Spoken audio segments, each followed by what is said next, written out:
If I told you a decade ago that Downton Abbey would still be lingering in 2025, you might have rolled your eyes. Yet here we are, watching a final film tie off a story that once owned our Sunday nights. It feels gentle, almost cozy, the kind of ending that sneaks up on you. But here's the real question. Why did this show become a worldwide habit? And why hasn't anything since felt quite the same? Let's rewind to those early seasons. Downton Abbey wasn't just another period piece. It was the period piece. It turned footmen into celebrities and made inheritance law sound like high drama. People who never cared about cufflinks or county lines suddenly had opinions about them. The show landed in living rooms across the world and made them feel like the edge of a grand estate. Part of the ritual, part of the household.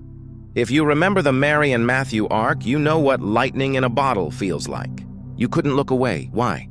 Because the story promised change, real, frightening, exciting change, and it delivered it with silk gloves. Part of the magic was timing. The world after the 2008 financial crisis felt uncertain. Downton Abbey offered a window into a society that was also wobbling on its feet.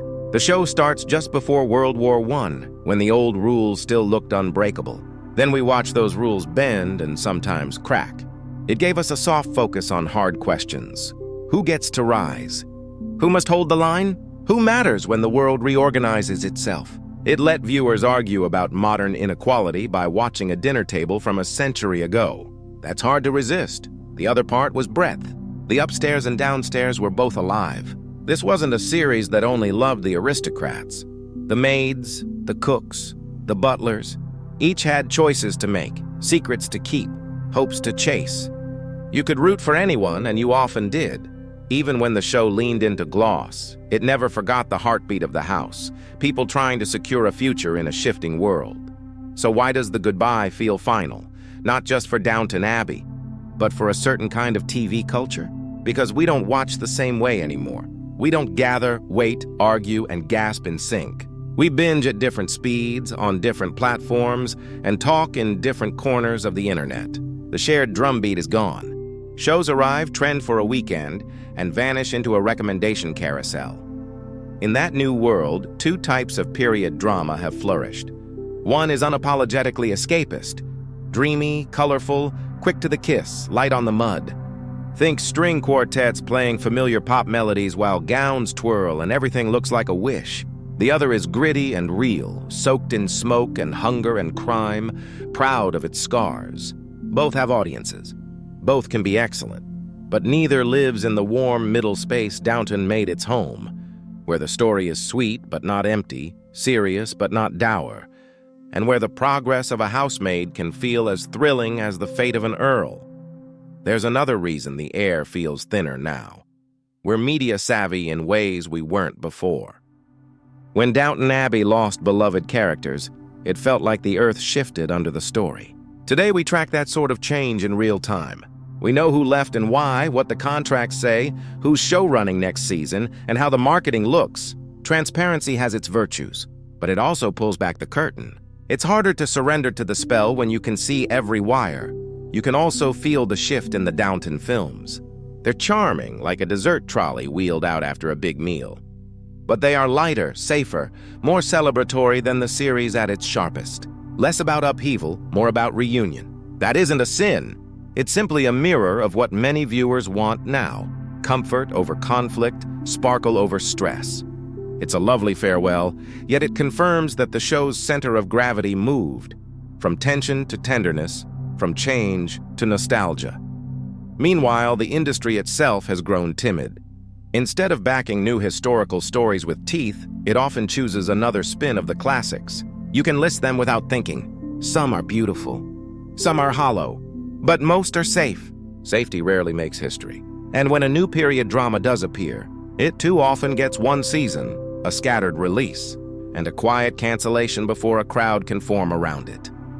What made Downton Abbey feel generous was its attention to the full house. It never treated working-class characters as background furniture or as moral lessons. They were people, complicated, ambitious, occasionally wrong, often brave. That balanced empathy is rarer than it should be. These days, the working classes in historical shows are either noble martyrs or criminals with perfect cheekbones. The middle, where most lives actually unfold, gets squeezed out. That's why gentler series about everyday people can feel like a cool drink. They respect ordinary hopes. Downton understood that a promotion, a small home, a marriage built on steady kindness, these can be finales too. So can anything match Downton Abbey again? Maybe the better question is, should anything try? Part of the show's power came from the world it entered. Fewer platforms, fewer distractions, and fewer analytics whispering in creators' ears. A show could grow the old way, by being good week after week, until suddenly it was everyone's Sunday plan. The audience became a choir without needing a conductor. That ecology is different now. Not worse in every way, just different. But the genre isn't dying. It's molting. New period dramas are tugging harder at the seams of history, asking questions about race, labor, gender, and wealth with more clarity. Some are deliberately modern in spirit. Others dig for overlooked truths. The best of them aren't trying to be Downton Abbey. They're trying to be honest or joyful or both. And that might be the path forward. Less imitation, more intention. Still, there's an ache that lingers. Perhaps it isn't for the Crawleys or the butler's bell, but for that communal heartbeat. For the text the morning after. The laughter across a living room. The shared gasp at a season finale. It wasn't just a story, it was a rhythm. A ritual. We didn't just watch Downton Abbey, we met each other inside it. If the show's farewell feels cozy, that's not a dismissal. It's a compliment. Not every ending needs thunder. Some deserve lamplight and a soft door close. Downton Abbey showed that comfort and craft can live together, that you can talk about class and change without scolding, and make 1,000 tiny choices feel like history turning. It also showed that a drama can love beauty without surrendering to it. So here's a thought to keep you watching. Maybe the next great period drama won't look grand at first glance. Maybe it starts small, with one street, one shop, one family, and grows because we recognize ourselves in it. Maybe it doesn't invent a new ballroom. Maybe it finds a new question. Who do we become when the old rules stop working? Who do we care for when comfort is expensive? Who are we when nobody's watching? And who are we when everyone is? That's the thread Downton Abbey tugged from the past and placed in our hands. We followed it because it felt like it led somewhere true. If this is goodbye, it's the softest kind.